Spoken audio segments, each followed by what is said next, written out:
Hi, everyone. Hi. Thank you all for coming out today. My name is Denise Barbosa Lane, and I am the Executive Director of Raising Multicultural Kids. Welcome.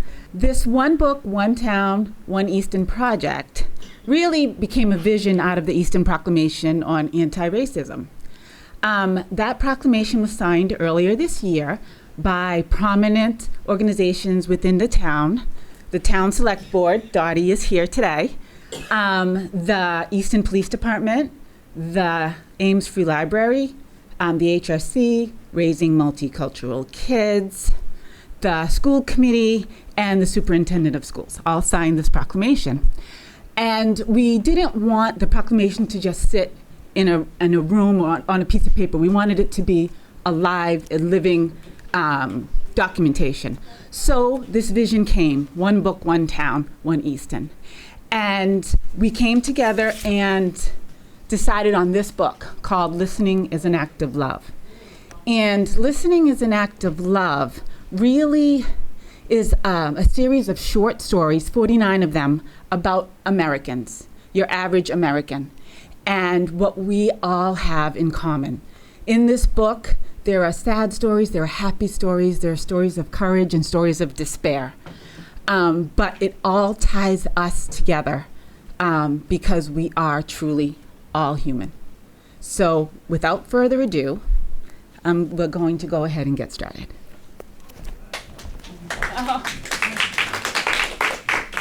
Hello, everyone. I'm Maria Montero. I'm Vice President of Raising Multicultural Kids. And the stories we've selected today is actually, the book contains 5 different parts.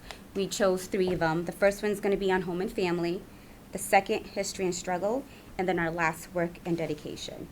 And I will be reading the introduction to the book.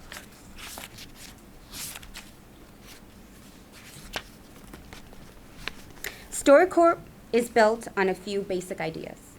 That our stories, the stories of everyday people, are as interesting and important as the celebrity stories we're bombarded with by the media every minute of the day. That if we take the time to listen, we'll find wisdom, wonder, and poetry in the lives and stories of the people all around us. That we all want to know our lives mattered and we won't ever be forgotten. That listening is an act of love. Participating in StoryCorps is a simple process. First, you make an appointment to visit one of our recording booths. Bring anyone you choose, your grandmother, your dad, your sister, your best friend, the waitress at the local diner whose story you've always been curious about. A trained StoryCorps facilitator will greet you, take you into the booth, and shut the door. Inside, the booth is completely silent. The lights are low. The room is cozy. You sit at a small table across from, let's say, your grandmother, looking into her eyes. There's a microphone in front of each of you. The facilitator sits down in front of an audio console and presses record. You begin to ask your questions. What are the most important lessons you've learned in life? What did your mother sing to you when you were a baby? How do you want to be remembered? At the end of the 40 minutes, 2 broadcast quality CDs have been created. One goes home with you. A second becomes part of an archive at the American Folklife Center at the Library of Congress, so that your great-great-grandchildren will someday be able to listen to the voices of you and your grandmother. Excerpts of interviews are broadcast each Friday on NPR's Morning Edition. StoryCorps launched on October 23rd, 2003, in New York's Grand Central Terminal. The great oral historian Studs Terkel, who was 91 at the time, flew in from Chicago to cut the ribbon. Today we shall begin celebrating the lives of uncelebrated, he proclaimed. We're in Grand Central Station. We know there was an architect. But who hung the iron? We know there were brick masons. But who swept the floors? There are non-celebrated people of our country. In this booth, the non-celebrated will speak of their lives. It might be a grandmother speaking to a grandchild. It might be a kid talking to his uncle. It might be a neighbor talking to a neighbor. And suddenly, they will realize that they are the ones who have built this country. Since that day, we've added another permanent booth at Ground Zero and launched 3 mobile recording studios that travel the country year-round gathering stories. Each session represents an act of love and respect. 40 minutes set aside to ask important questions and listen closely to the answers. The interview honor our families, friends, and elders, the ordinary people we find all around us who in their day-to-day acts of kindness, courage, and humanity embody the true spirit of our nation. StoryCorps is a project about permanence in an ever more disposable society. It reminds us of what's really important in the midst of all of life's distractions. It encourages us to connect despite endless temptations to detach and disengage. On the following pages are 49 selected stories from the 10,000 interviews we've recorded to date. We consider each StoryCorps session sacred. We place great value on every story that's been recorded as part of the project. It is a joy and an honor for all of us at StoryCorps to do this work, and it's a privilege to share these stories with you. Thank you.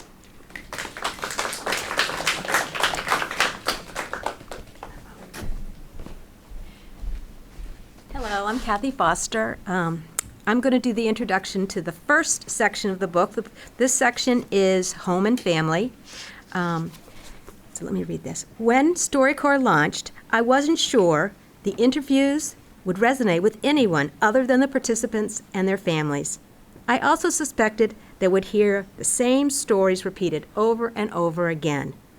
From the day we opened, I was taken by the power and universality of the recordings coming out of the booth.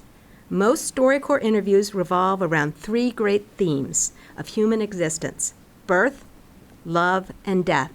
But from these themes emerge an astonishing array of stories. One day, about a year into the project, the senior producer for StoryCorps, Sarah Kramer, came up to me and said, "You know, the longer the project runs, the better the stories seem to get." Her words remain true to this day. So the first, we're going to have people read the interviews, and then after the story is over, we hope that you guys will participate in talking about if the theme or an idea or an experience that you've had is similar to the book, the story that we're reading in the book. So we hope to have a good, nice discussion after each of the 3 stories we're going to do today. The first story is Joyce Kim Lee, age 35, interviews her mother, Hee-Suk Lee, age 66. It was recorded in Santa Monica, California on January 21st, 2006. And Tiffany is going to read for Joyce, and Joyce is going to read for Hee-Suk.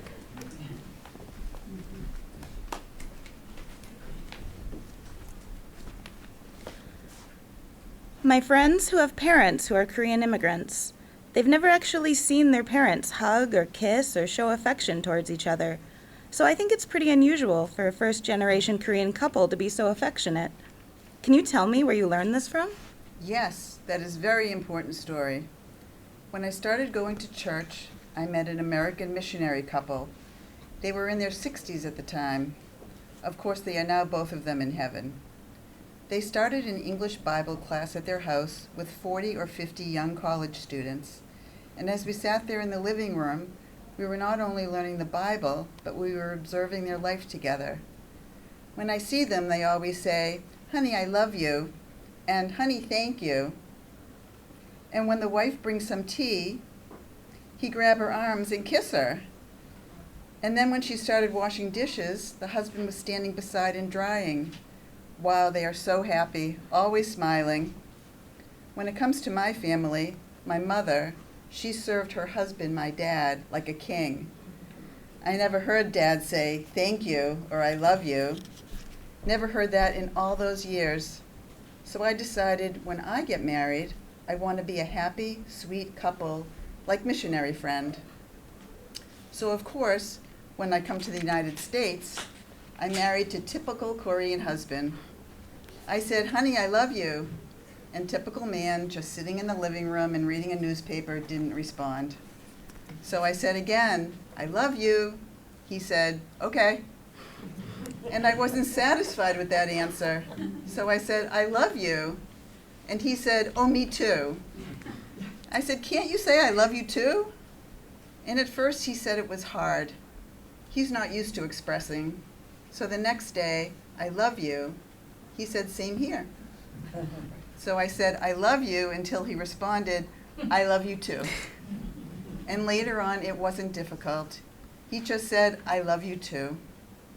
And then hug, even kiss on my cheek. A lot of Korean couples were amazed. Wow, how wonderful your marriage. And so that was the start. I determined I would have that kind of family.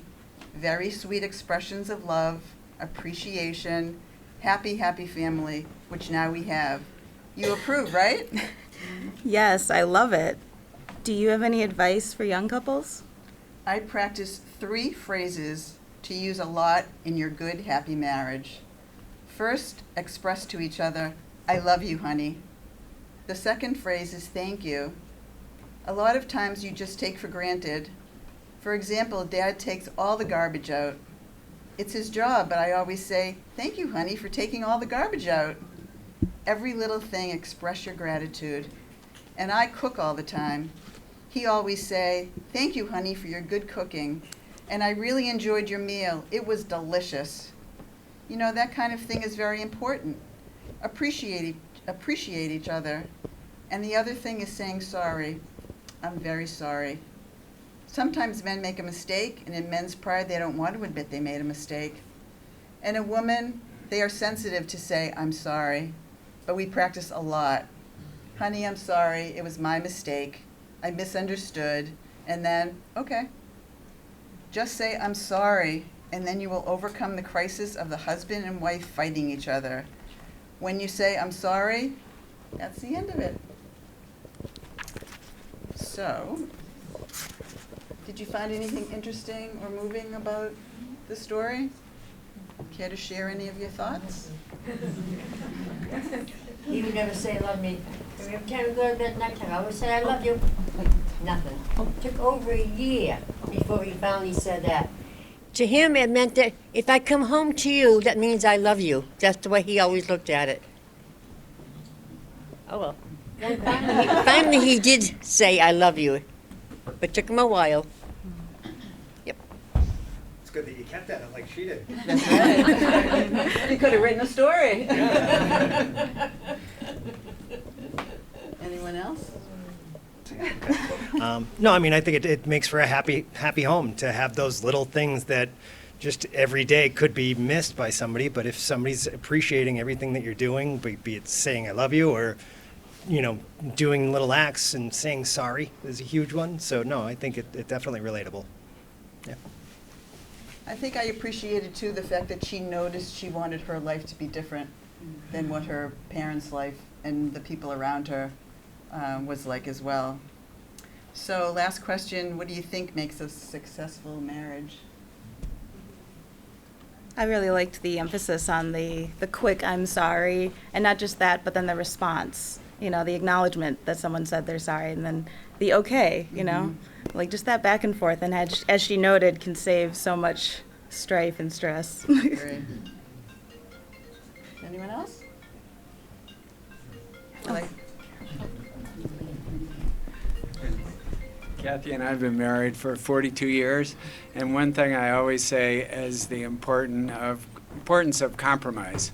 So when you have a union, especially in marriage, you need to think about the fact that it's not just you anymore, there's somebody else. And after not that long a period of time in our marriage, I find like we do the opposite. Like I'll say, well, I want to do this, and she'll say, I want to do that. And pretty soon I'm saying, no, let's do that because you want to do it. She goes, no, let's do that. So then we start arguing about no, I want to do what you want to do. So that part of realizing give and take kind of thing. thank you. Anyone else? Oh, yes, one more. Great. Oh, Priscilla first. Priscilla first. So good to be here. And the book is wonderful. Stories are great. Thank you so much for inviting me. Kristen, did you? Hi, I'm Kristen Kennedy, for those of you that don't know me. I think one of the key things I'm coming up on 29 years married, is teamwork and respect. And a little story, many, many years ago, I had started working, the kids were young, my husband and I are running in 10 different directions. And he used to call me and say, "What are we having for dinner? What's for dinner?" And I'd be like, "You've been home, you've been golfing. Why are you asking me?" And it was kind of my job, but it was that sense that it was all of a sudden just on me. And we had a conversation about it, and he has changed, and I don't think in 15 years he has asked me that question.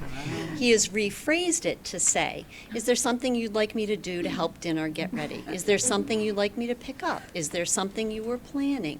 And now we're a team, and that respect is there, and that's a big part of what's gotten us to where we are. That's great.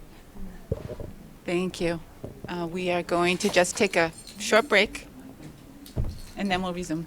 Hello, everybody. My name is Jen Tantillo. I'm an English teacher at the high school, and I'm going to be reading the introduction to the history and struggle section and introducing the two stories. Okay. StoryCorps was created to give participants a powerful and at times transformative experience in the booth. Out of these interviews emerge both the story excerpts that we share with the nation and the archive housed at the Library of Congress. These interviews will eventually grow into an oral history of America, painting a picture of who we were and how we lived in the 20th and 21st centuries. History is often told from a top-down perspective, focused on the experiences of politicians and the privileged. StoryCorps will instead create a bottom-up history of our country through the stories and voices of everyday Americans. For future listeners, these interviews will illustrate who we were, what we cared about, and how we lived our day-to-day lives. What follows is a series of personal stories that shine a light on just a few of the touchstone historic events of our time: the Depression, World War II, the Civil Rights era, Vietnam, and the age of AIDS. It is in no way a complete record of all the significant events of the 20th and 21st centuries, but rather a collection of on-the-ground snapshots of a handful of milestones that have helped shape our recent history. And the two stories, we have two stories in this section because they are connected. The first one is Joseph L. Robertson, who was 87 at the time, interviewed by his son-in-law, John H. Fish Jr., who was 61 at the time. And Andy will be reading Joseph, and Norma will be reading John. The second story is Sam Harmon, who was 75 at the time, being interviewed by his grandson, Ezra Awume, I believe, who was 12 at the time. And for that story, Leon will be reading Sam, and Maria will be reading Ezra.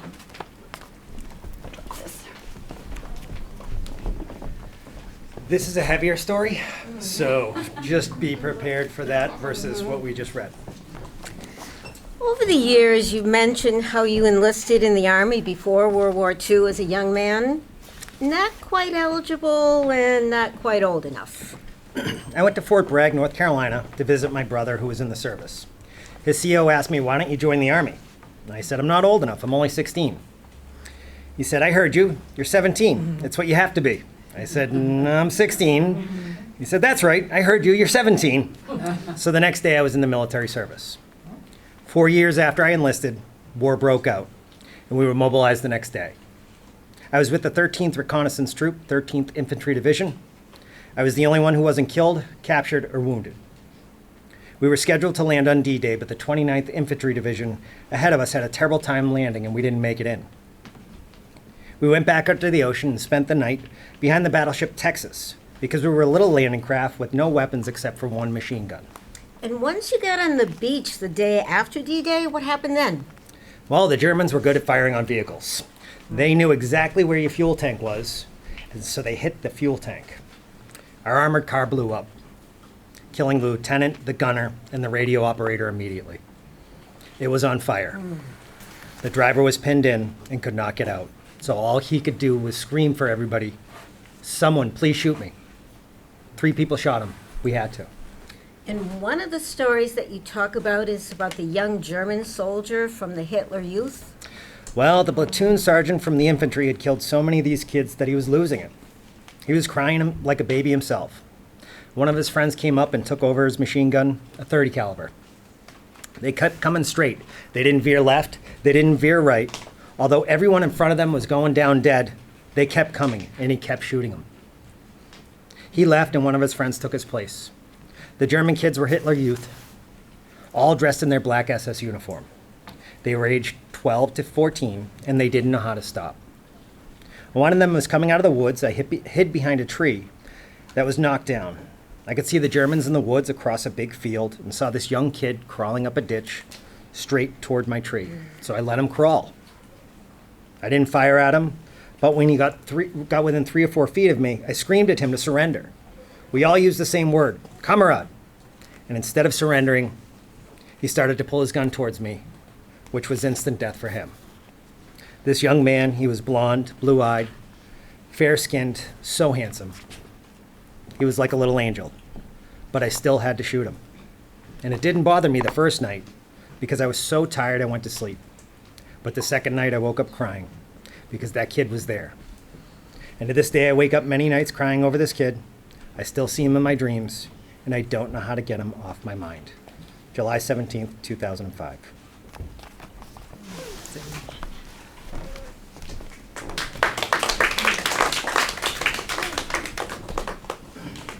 Do you guys have questions for the discussion, or are we doing it back? I didn't read my agenda. I was born in the year that the stock market crashed in 1929. My first recollection is in 1932. A lot of poor people were around, a lot of what we called hobos, moving around the country, train to train. I remember in Detroit, a homeless, hungry man would show up at our kitchen door, knock, and ask if my mother had any leftover food that she could give him. We never refused. We always agreed to do so, and we're happy to. That was always a good memory that I had in those days, how generous people were towards those who did not have. I joined the Navy at 15. The reason I lied about my age was because I was patriotic and wanted to fly a plane. When I was a boy, I hung around airports, washing airplanes. When I was 14, someone said, "Hey kid, would you like to make a parachute jump?" And I did. So I was billed as the youngest parachuter in the world. Then they taught me how to fly, and I studied meteorology and radio communications, all in preparation to be drafted into the Army, assigned to the Air Force, transferred to Tuskegee, where I'd become a fighter pilot. That was my dream. I didn't have a choice of which branch of service I went to. They assigned me to the Navy. During all of World War II, black sailors in the Navy had only one job: to act as servants for the white officers, to clean their beds, wash their clothes, and cook them food, serve them. Just purely servants. I resisted. I said, "You can't draft me to fight for the country and then discriminate." So I spent the first few months of my Navy tour in the brig. One day I found myself hallucinating. I was in isolation, sitting on the bench, flying the bench as though it were an airplane, and I was shooting down across the wall, and I realized that the hallucination was worse for me than it was for the Navy. So I decided to capitulate and went to work in the kitchen. After 3 weeks, they abruptly transferred me to a job that no other black guy in the Navy had ever been considered for, training as an electronic technician. That came about because the personnel man looked at my IQ scores and said, "It's a shame you have to work in the kitchen." It turned out he simply went into the files and classified me as a Caucasian. Nobody knew the difference and nobody cared. What was the saddest moment in your life? Well, early in the Navy, I was stationed in Norfolk, Virginia. One day, my shipmates and I decided to come to Washington to visit the Capitol, this great center of democracy. I drove the car, and I wasn't drinking at the time, so I would be the designated driver. When they were all out at the bars, I decided to sightsee. I walked around the monuments all day. I just got really tired out, and I decided that I would go to a movie, rest, and then pick them up later. It was right there on Pennsylvania Avenue. I think it was First Street. There was a movie house there, and I went up to buy a ticket. There was a glass with the ticket seller behind it, and off of the glass reflected the Capitol Dome. And I just thought to myself, what a great way to end the day. Drinking in all of the democracy. I called for the ticket. She was reading. She looked up and punched the machine. I reached my hand to get the ticket and lay down the money. She pulled it back, and she said, "You can't come in here." She saw my black hand and refused to sell me a ticket. The Capitol Dome was superimposed on her angry face, angered that I would have the temerity to ask to buy a ticket. And I just walked the streets, crying all night, betrayed that my country could force me to fight a war, but say, "You're not a good enough citizen to even come into a movie." You know, it's emotional. My vocabulary is more of a scientific one, so I can't answer your question as fluidly as I'd like. Even though it took me a while to remember, that's the most painful recollection of anything that's ever happened to me.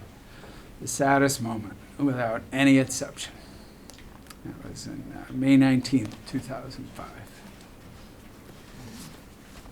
So you've heard both of those stories. Unlike the first one, unlike a lot of the stories in this wonderful book, that are more fond memories, of an event or people, etc. Some, as you could tell, a little humorous. These were not either of those. So I just wondered, as you were listening and thinking about the experiences of these two men in the service, are there similarities between their experiences or differences that you'd like to bring up?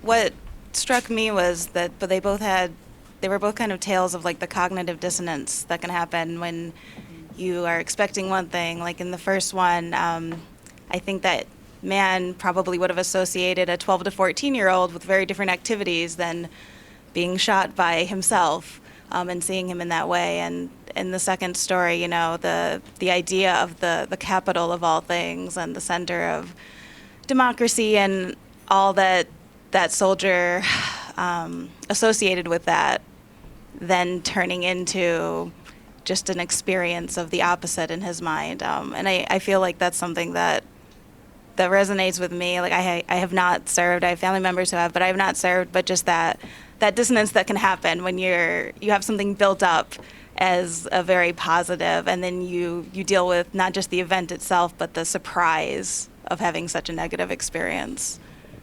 Very nice. Very well said. Anyone else? Things that stood out? One thing for me was, I really appreciated hearing both of the stories because they were so beyond any experience that I've had in life. The first one, basically killing or being killed, and the second one, being discriminated against. So it really was eye-opening, and I appreciate your take about the cognitive dissonance, definitely.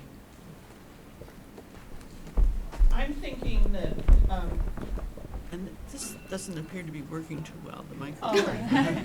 This is for okay, and that's what you said. Okay. I'm thinking that although in some ways we've passed laws to go beyond what's being described in discrimination, excuse me, You want me to give you a minute? I can come around. No, You I'm better fine. not. I'm good. And that's wonderful. But I'm also sitting here thinking we have such a long way to go in terms of even what the Capitol represents and everything is just, it's sometimes hard for me to I guess what I'm trying to say is I realize we have such a long way to go. Thank you.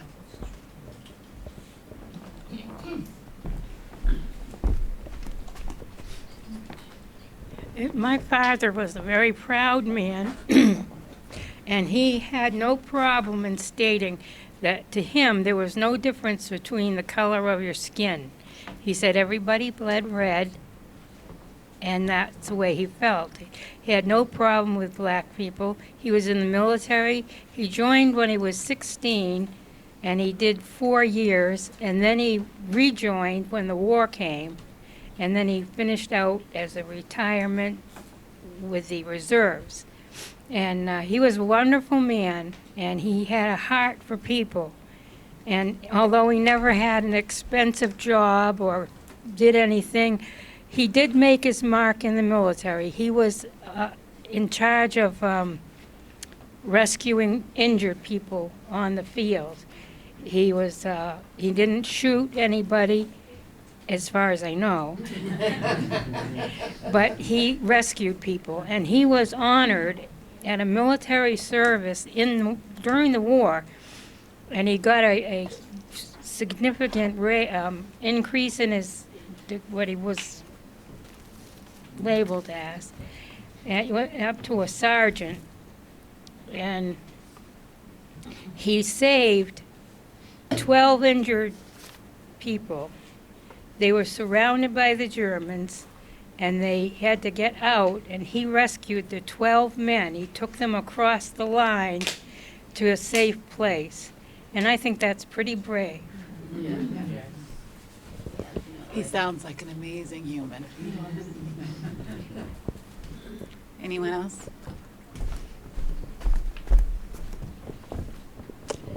Yes, I always thought that the next generation after me would be so open-minded and would have friends of different, diverse friends of different colors, black, brown, yellow, and red. So, but the problem is, I think that as time has gone by, so has technology increased.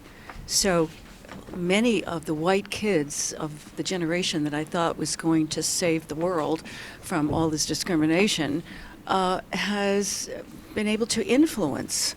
So there are so many blogs, there are so many opportunities for young people to be influenced by all of this propaganda and conspiracy theories and hate and anger and the supremacy of the white race, all of that. I mean, we see it on the news, but it's just, and I'm not tech savvy, but I know some of the young people who are here are very tech savvy, and they can tell you that it doesn't take much time or energy or effort to find these hate mongers.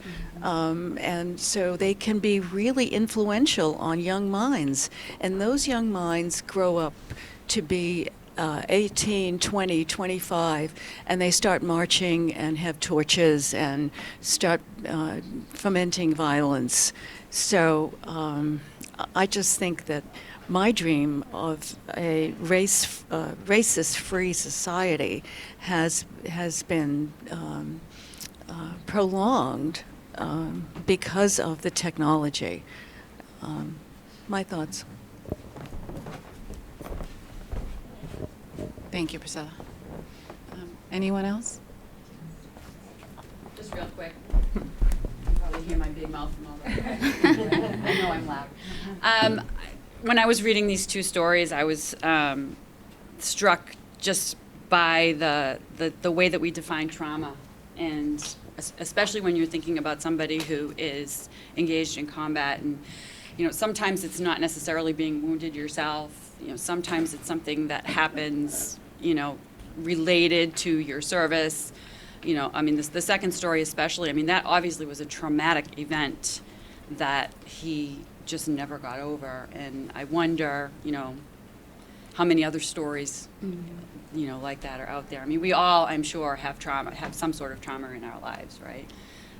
But that's what struck me about both stories that was so similar. One of them was a violent, physical kind of event, and the other one was not violent at all, but emotionally just traumatic. Thank you, Jen. Anyone else? So one thing that while I was reading Sam's story was, you know, being a person of color, you know, I kind of feel like we've all at some point of our life have gone to an instance that we felt discriminated by. And then one thing about the story that I really want to iterate to you is, although during that time period, you know, if you were black, you couldn't really do the things you really wanted to do. But what I really liked is the fact that there was one man who saw that this young man was so smart and gave him the opportunity to actually do what he wanted to do. And so that's like, even today in the 21st century, just think about that. Because a lot of people are always like, you watch the television, you read stories, and you sit there and you're like, oh, that is so sad. And sometimes you feel you can't do nothing. You know, like, what can I do? But you really can do something, because this man, granted it took him changing the young man to being a Caucasian to get him to do what he wants, but still, he took the initiative to do that. So that is, out of all of the stories, like out of all the things that I read with Sam's story, that is one thing that kept in my mind, be like, wow, there was this one person that saw something in him and actually did something about it. And that, to me, speaks volumes. Thank you for all your Thank comments. you. We have another section and another story.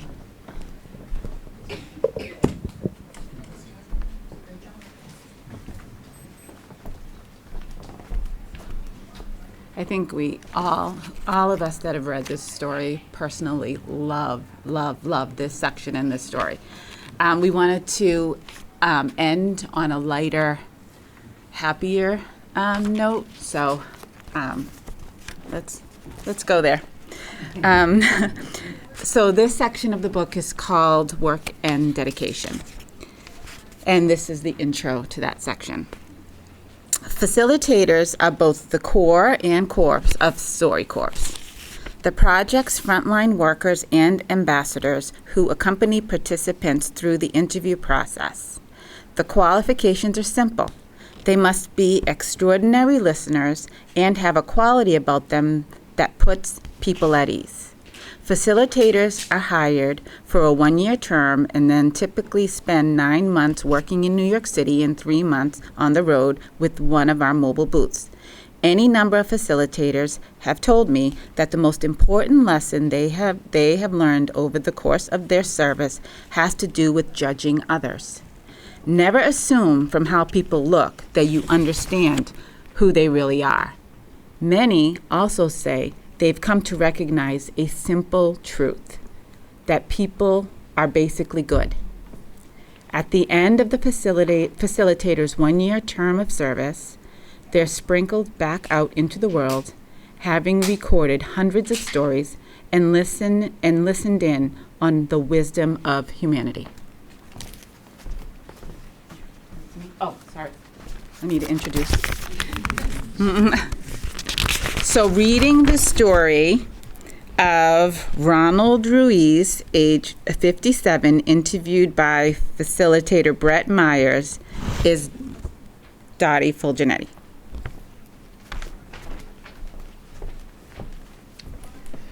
I love my passengers. I remember one woman in particular, a senior who had gotten on my bus. She seemed completely lost. She said she was going to a restaurant on City Island Avenue, but I could see that she was confused. There was just something about her. She looked so elegant, but with a fur coat on a hot summer day, so I said, "Are you okay?" She said, "I'm fine, but I don't know what restaurant I'm meeting my friends at." I said, "Get on, sit in the front," and I asked the gentleman to get up so she could sit near me. And I said, "I'll run in and check each restaurant for you." So I checked the restaurants, and no luck. But at the very last restaurant on the left, I said, "It's got to be this one. Let me swing the bus around." And I swung it around. I said, "Don't move. Let's make sure this is the place before you get out." It was a hot day, and she's got a fur on. "She could pass out," I said, "so stay here, sweetie. It's nice and cool in here." I went in and said, "There's a lady in the bus, and she's not sure of the restaurant." And I saw a whole bunch of seniors, and they said, "Oh, that's her." I ran back to the bus, and I said, "Sweetie, your restaurant is right here. Let me kneel the bus." Kneeling the bus means I bring it closer to the ground so she can get off easier. And I said, don't move. I remember my right hand grabbed her right hand. I wanted to make her feel special, like it was a limousine. It was a bus, but I wanted to make her feel like it was a limousine. And she said, I've been diagnosed with cancer, but today is the best day of my life. And I never forgot that woman. She's diagnosed with cancer, and just because I helped her off the bus, she said she felt like Cinderella, and it can't get better than that. And doing your job and getting paid to do a job where you can do something special like that, it's pretty awesome.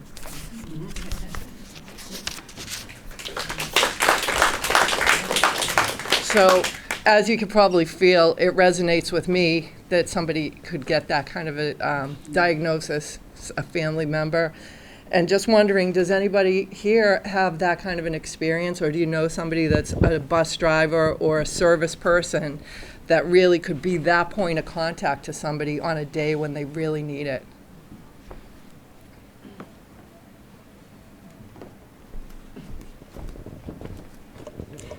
Yes, my father, Harley Almquist, was in his last days and living at my childhood home on Seaver Street. And Elaine Anderson Sears was a bus driver for the Council on Aging, and many of you here remember her.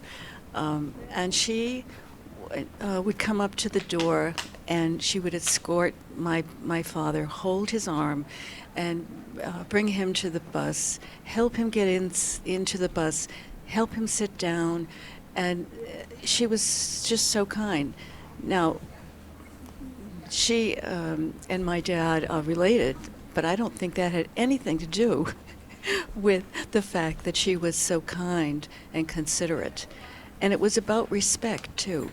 She respected the stage of life he was in, that he was feeble, that he had problems walking, and she extended that kindness to everybody she met. And she must have lots of stories, Dottie, like this, that she can relate to us. So, and I appreciated her so much. Thanks, Priscilla. I think one of the things that Maria mentioned is sometimes we think we can't make a difference. And if you think about some of the people that you interact with daily, whether it's, the cashier at the grocery store or the person at the bank, sometimes just that one little take a pause for that human connection, to smile and even to say, have a nice day, or you look really nice today, or just that kind of contact. That could be the one thing that person gets that's a nice thing that somebody did for them that day. Any other thoughts? Thank you.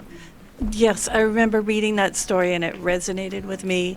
And what you said about the bus driver, Elaine, when my mom was staying with us right down the road, and the bus would come and pick her up and Elaine was driving, like she would come and pick her up and come in the house and to help her out. And it was just, she did take that extra time, and I knew Mom was in good hands. And she went to see the piano player down the road a piece and then came back, and always I knew she was in very good hands with Elena. I was very grateful for that. The second bus story I have is in Brockton at the Bat Bus when I had my firstborn child, and my mom, of course, was there to help, and she took the Bat Bus to Westgate Mall. There was a different grocery store there then, but on her way back, she was loaded down with groceries and formula, and I couldn't go pick her up. My husband was out of town, and the bus route had changed on the way back. So the bus wasn't going to drop her off near the house anymore. So the bus driver got people to agree on the bus to change that route so he could drop her off at the house. Because, she needed it. But it was, he took that extra moment. And I'll never forget that. It's been 30-something years ago. So just those acts of kindness. And when we read that, it's so nice that, it goes around. That's So, great, thank yeah. you. Did you have a comment? Anyone else?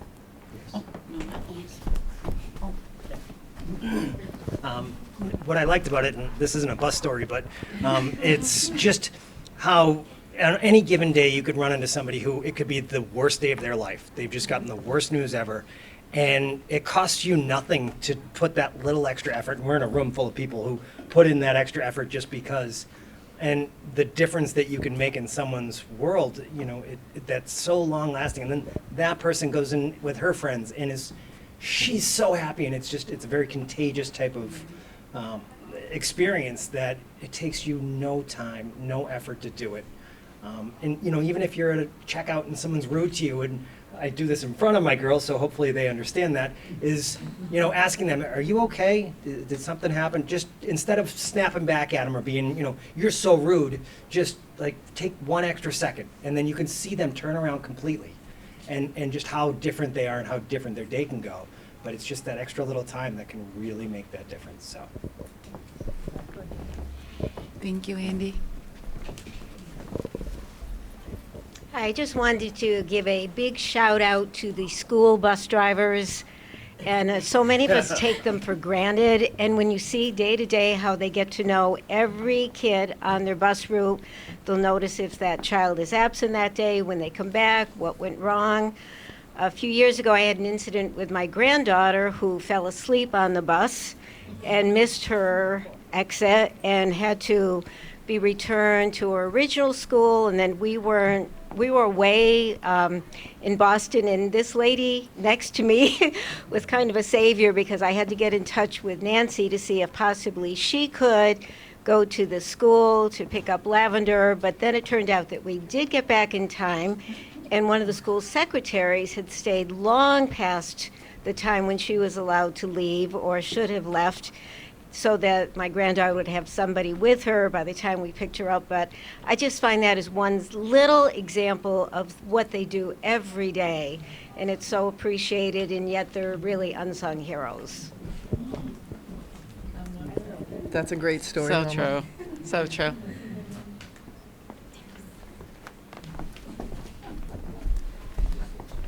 So my mother is she was a elementary school bus driver, and she had to quit because she had a stroke.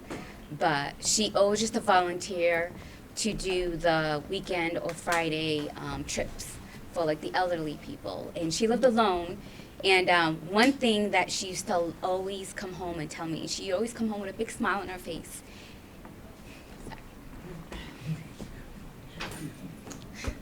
But the thing is that she lived alone, and just the communication and like the thoughtfulness that these older people had on her to talk to her. She, till this day, she talks about it, and she really misses it. But unfortunately, because she had a stroke, she can't drive the bus, obviously. But out of all of the kids, she loved the little ones too. And it's true, she always knew when one of them was out, and she always made a point the next day to be like, oh, speak to the parents. But, you know, it's a lot, because as a bus driver, you're right, the parents get upset with you and things of that nature. But at the same time, it's the people around the bus drivers that also makes their day. Because my mother lived alone, and just that drive to drop them off at like different little events and the conversations that I had with her just completely made her day. So I just wanted to share that.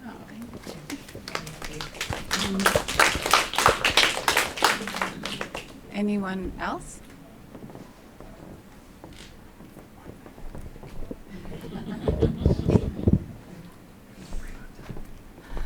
So I just wanted to take a few moments to just express how happy I am with the results of today. I want to acknowledge the Read Aloud team that really put this together. Maria Montero, Jen Tantillo, and Kathy Foster. I think they did a fantastic job bringing it all together. And of course, our awesome volunteer readers. They're all volunteering their time to be here today. Our mission with this project was to bring the community together. And with the Read Aloud specifically, it's to connect seniors and differently abled people in the town with the rest of the community through these events. Overall, we want to connect young and old, abled, differently abled, everyone in town. If you live here, work here, visit here, worship here, to come out and participate in these this book and reading this book with us. So we have a series of events coming up. We have, it'll be on the Raising Multicultural Kids website. We also have it on the town website. It's posted here, outside on the bulletin board, and it'll be posted on the ECAT Facebook page and sites as well. So we'll be posting the dates on those different media, social media and media channels. We do have an event on Tuesday coming up at 5:30. It's going to be called a community gathering, and it's at the Queesit House at 5:30. We would love for you all to come and spread the word.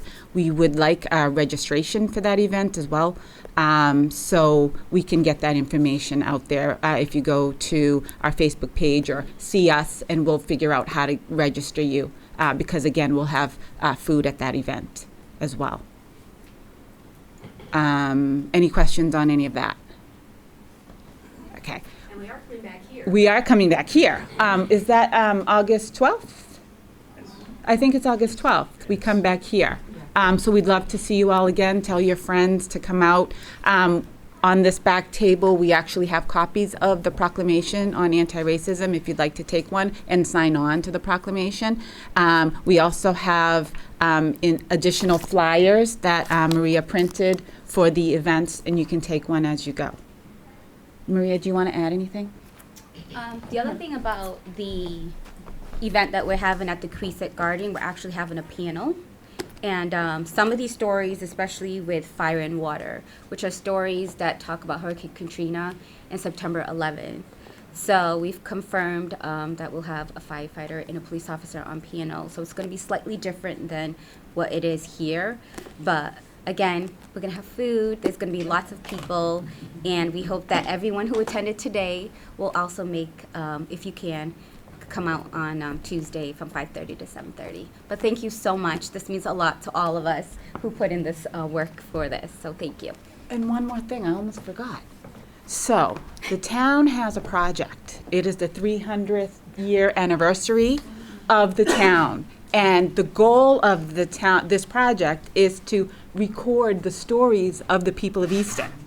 So at the event on Tuesday, and we can make the recording equipment available at other events like this, you can actually record your own story. And it would be part of the town. I think that's so cool, right? So yes, so we will have the recording equipment on Tuesday the 26th, and we'll try to bring it at the other events as well. And you can either schedule a time to be interviewed, or we can try to have you interviewed that evening. Denise, we can have copies of the questions, the ones at the back of the book, sample questions to ask people to get them started. Yes. Thinking about. Yes. Yes. Okay. Thank you. Thank you.